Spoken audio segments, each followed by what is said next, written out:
DSS ক্লাবের উদ্যোগে গ্রামে সাফাই অভিযান। বামনগোলা ব্লকের ডাকাতপুকুর স্টুডেন্টস স্পোর্টস ক্লাবের উদ্যোগে ব্লক প্রশাসন ও জেলা প্রশাসন ও পুলিশ প্রশাসনের সহযোগিতায় ডাকাতপুকুর গ্রামে পরিষ্কার পরিচ্ছন্নতা অভিযান চালানো হয়। এলাকার ড্রেন, আবর্জনা ও পলি দ্বারা আবদ্ধ হয়ে পড়েছিল, যার ফলে জল জমে জলাবদ্ধতার সৃষ্টি হচ্ছিল।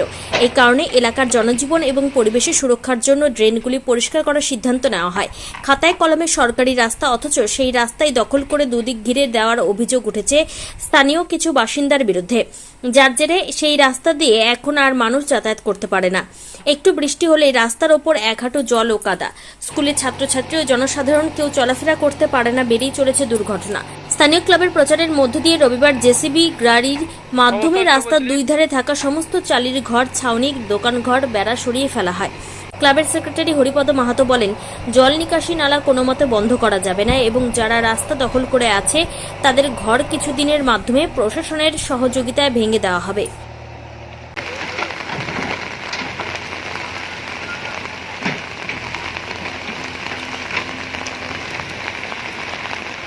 কাজ ভালো হচ্ছে, আমাদের গ্রামের সুরক্ষাতে কাজ হচ্ছে, ভালো হচ্ছে।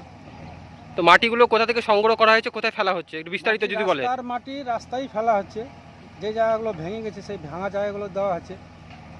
উদ্যোগে ব্লক প্রশাসন এবং জেলা প্রশাসনের সহযোগিতায় ডাকাতপুকুরে জিসিবির মাধ্যমে রাস্তার দুধারে থাকা আবর্জনা আমরা পরিষ্কার করছি। সেই আবর্জনাগুলি আর রাস্তার পাশে গর্ত হয়ে থাকা সেই গর্তগুলোতে আমরা সেগুলো ফেলছি এবং ড্রেনের মধ্যে যে সমস্ত নোংরা ছিল, আবর্জনা ছিল, সেগুলো গ্রামবাসী এবং ডিএসএস ক্লাবের পক্ষ থেকে সেগুলো পরিষ্কার করা হয়।